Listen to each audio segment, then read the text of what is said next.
22 મેના મહત્વના સમાચાર। અમદાવાદમાં સૌથી વધુ ગરમી, પારો પહોંચ્યો 45.9 ડિગ્રીએ। અમદાવાદમાંથી ઝડપાયેલા આતંકીઓના ફોનની તપાસ કરવામાં આવી। મેલ આઈડી અને એપ્લિકેશનનો ડેટા મેળવવા પ્રયાસ થઈ રહ્યો છે।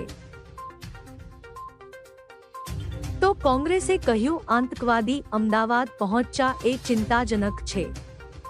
બીજી તરફ રાજ્યમાં આગામી 5 દિવસ સુધી નહીં મળે કાળઝાળ ગરમીથી રાહત। બનાસકાંઠા, મહેસાણા, પાટણમાં હીટવેવની આગાહી છે। અમરેલી, કચ્છ અને વડોદરામાં યલો એલર્ટ છે। કાળઝાળ ગરમી વચ્ચે હવામાન વિભાગની ટાઢક આપતી આગાહી। આ વર્ષે દેશમાં સમયસર ચોમાસાની શરૂઆત થશે। 15 જૂનથી ગુજરાતમાં ચોમાસું બેસશે।